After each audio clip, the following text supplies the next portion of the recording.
আছে হাদিস গ্রন্থের ভিতরে, যে হাদিসগুলির ভিতরে আল্লাহ রসুল সাল্লাল্লাহু আলাইহি সাল্লাম বলেছেন, শব্দটা ব্যবহার করেছেন লাইসা মিন্না, যে সেই ব্যক্তি আমার উম্মতের অন্তর্ভুক্ত নই, বা সেই ব্যক্তির সেই কাজ আমার তরিকা অনুমত নই। তো এই লাইসা মিন্না শব্দটার ব্যাপারে দুইটি অর্থ বর্ণনা করেছেন, দুইটি তাফসির করেছেন, দুইটি ব্যাখ্যা করেছেন। এক নম্বরে বলেছেন, সালাফে সালিন থেকে বর্ণনা করা হয়েছে, যেটা সেই যে শব্দ, এর যেটা জাহিরি অর্থ, যেটা প্রকাশ্য অর্থ, লাইসা মিন্না, যে সে আমার উম্মতের অন্তর্ভুক্ত নেই, এই অর্থটাকেই নিয়েছেন। মানে এমন কিছুগুলি কাজ, যে কাজ করা ব্যক্তি সম্পর্কে আল্লাহ রাসূল বলছেন যে সেই ব্যক্তি আমার উম্মতের অন্তর্ভুক্তই নেই।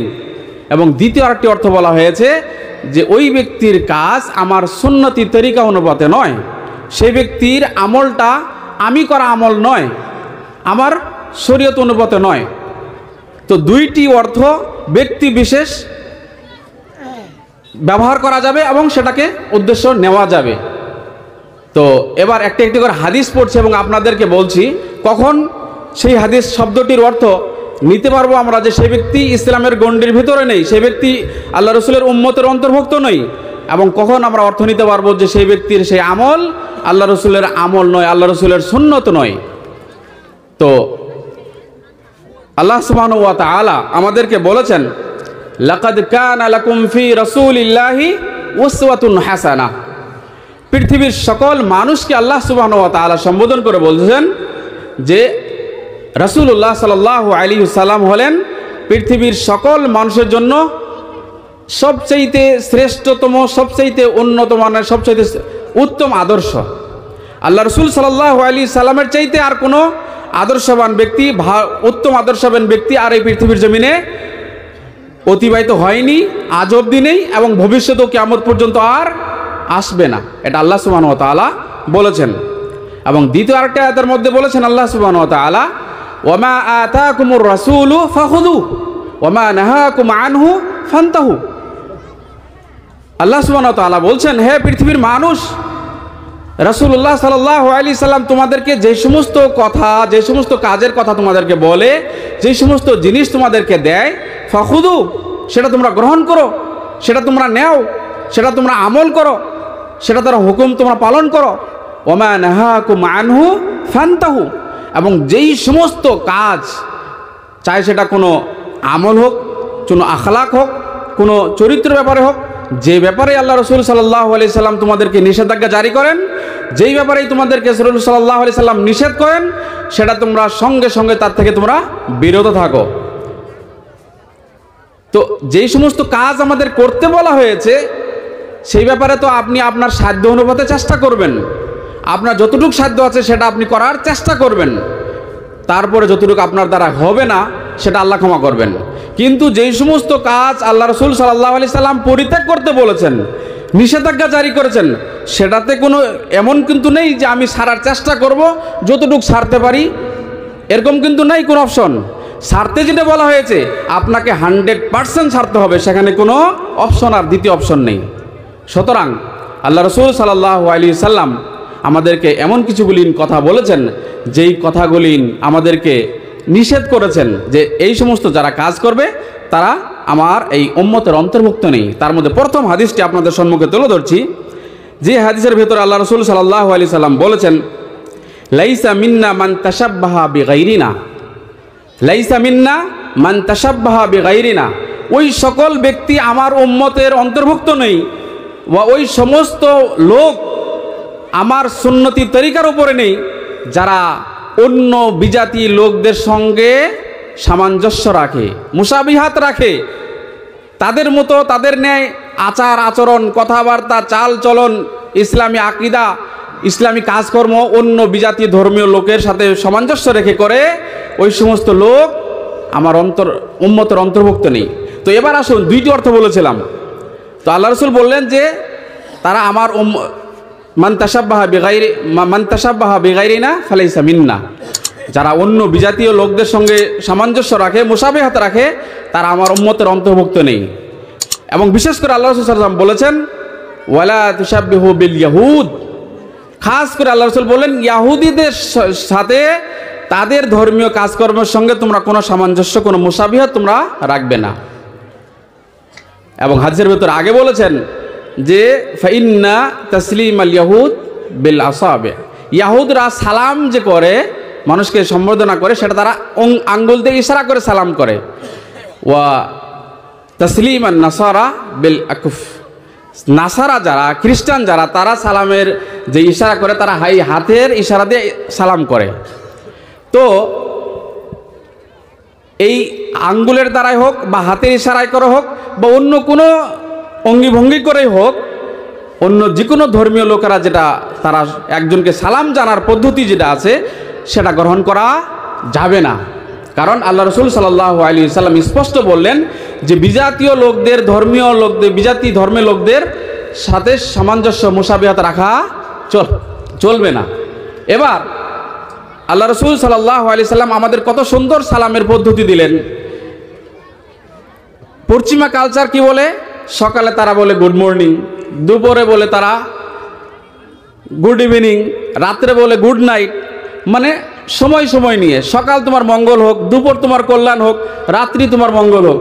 কিন্তু ইসলাম এত সুন্দর একটি ধর্ম যে আমাদেরকে এমন একটি ব্যাখ্যা শিক্ষা দিলেন যেটা নাকি আপনার 24 ঘন্টার জন্য আপনার মঙ্গলের দোয়া করলেন, আপনার শান্তি সালামতের দোয়া করলেন, আসসালামু আলাইকুম ওয়া রাহমাতুল্লাহ, আপনার প্রতি সব সময় শান্তি এবং মঙ্গল কল্যাণ হোক।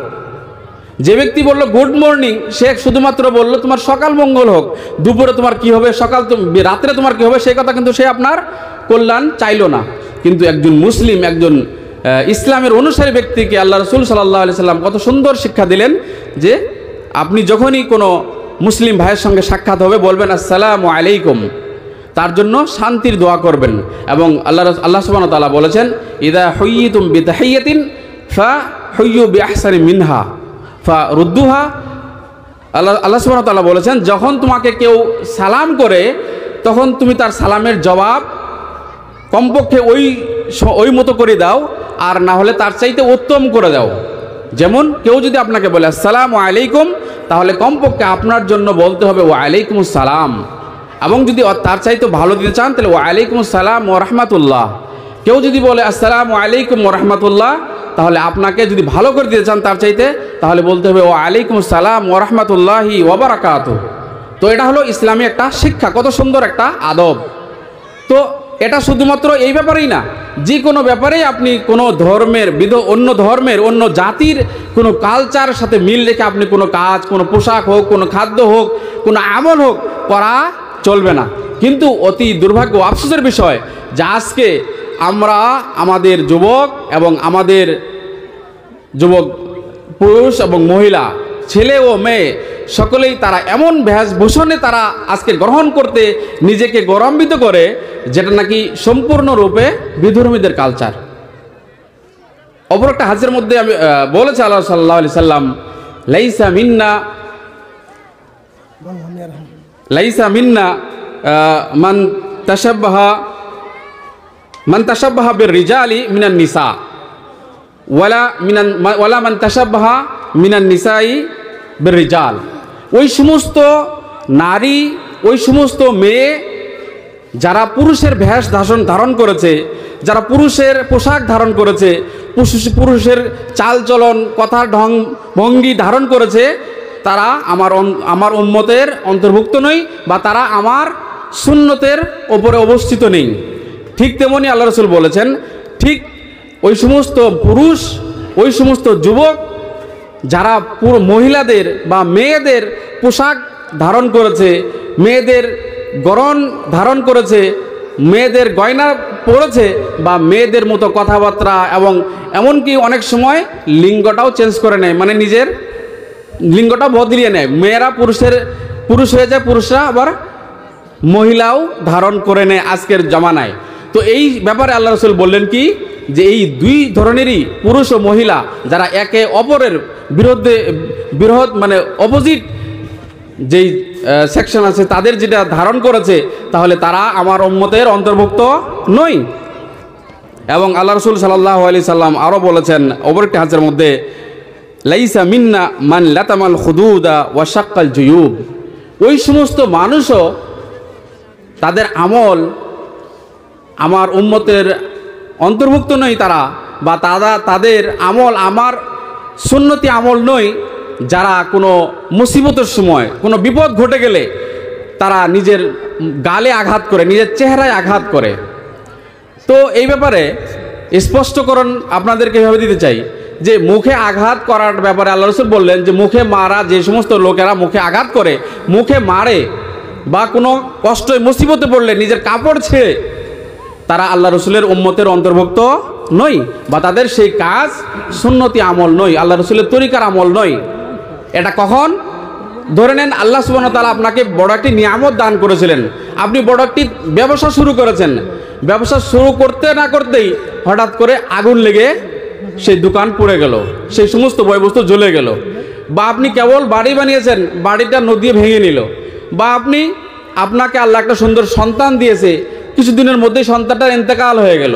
তো এই আবেগে আফসোস, এই মুসিবতের সময় যারা নিজের গালে আঘাত করে, নিজের কাপড় ছিঁড়াফেরা করে এবং বিভিন্ন ধরনের ছিগলি কয়ে কান্নাকাটি করে, তাদের ব্যাপারে আল্লাহ রাসূল বললেন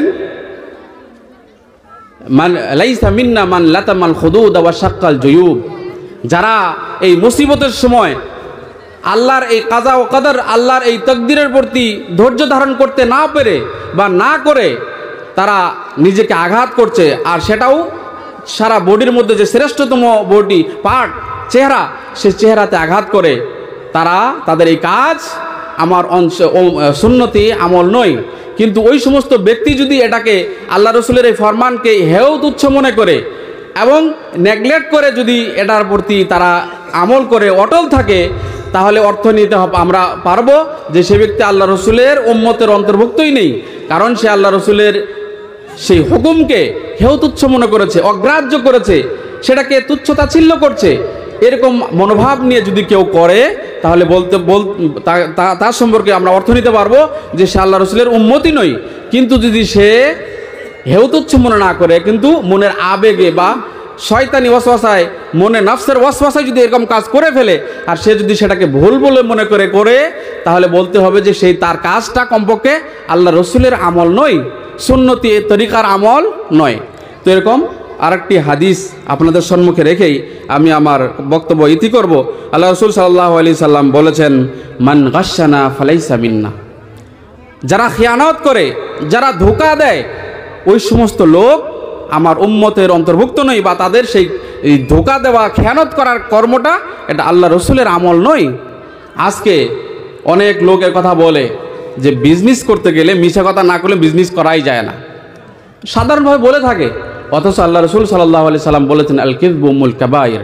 মিথ্যা কথা হলো সমস্ত গুনাহর মা সমতুল্য। যেরকম মা থেকে সন্তান জন্ম হয়, ঠিক তেমনি মিথ্যা কথা থেকে সমস্ত গুনাহর সৃষ্টি হয়। তো ধোঁকা দেওয়া, অনেক সময় দেখা যায় যে ধানের বস্তা বাজারে নিয়ে যেয়ে উপরে রেখেছে ভালো চকচকা ধান, শুকনা ধান, ভিতরে আছে মলিন ধান এবং খারাপ ধান। তো এরকম এটা হলো ধোঁকা। এবং অনেক ছেলেমেয়েরা কী করে, পরীক্ষায় বসে পরীক্ষার হলে নকল করে। তো এটাও এক প্রকার ধোঁকা, এটাও এক প্রকার রিস।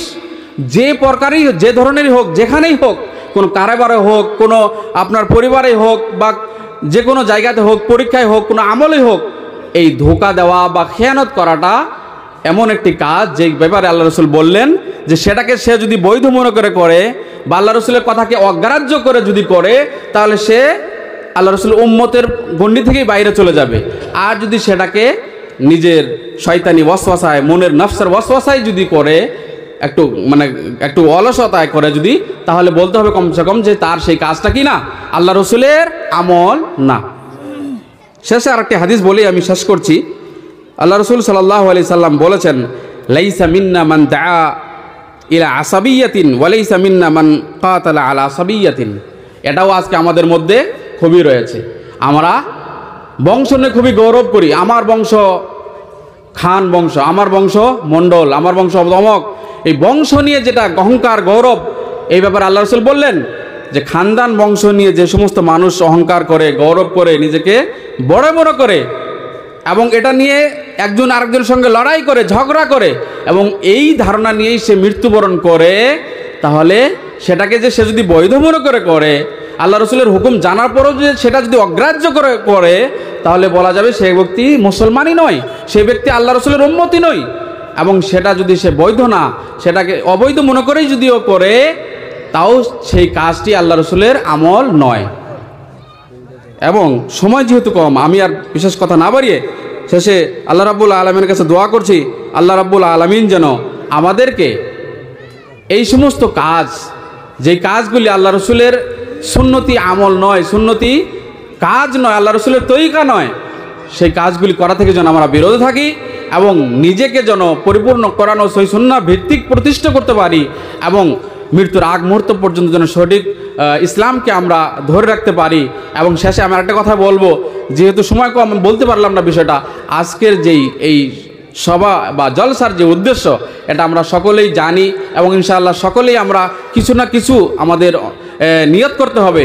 যার যতটুকু সমর্থ ইনশাআল্লাহ আমরা চেষ্টা করব কেউ আমরা না দিয়ে এখান থেকে যাব না, কারণ এটা হলো আপনার পরকালের বাসস্থান। আমরা দুনিয়ার ঘর বাড়ি বানাবার জন্য একাই কত সুন্দর করে বাড়ি ঘর বানাই, বিল্ডিং তৈরি করি, কিন্তু এই কবরস্থান আমাদের এটাই হলো পরকালের জন্য একটা প্রথম ঘর, এখানে যাত্রা শুরু হবে। সুতরাং এটাকে ভোলা যাবে না। এখানে যা আপনারা দান করবেন সেটাই পরকালের জন্য আপনার পাথেও শুরু হবে। সুতরাং আমরা সাধ্য অনুপাতে এবং চেষ্টা করব বেশি বেশি করে দান করার জন্য, এবং আল্লাহ তাআলা যেন আজকে আমাদের এখানে আসার উদ্দেশ্য এবং আমরা যা দান করব সেগুলি যিনি আল্লাহ সুবহানাহু ওয়া তাআলা কবুল ও মঞ্জুর করেন। আমিন।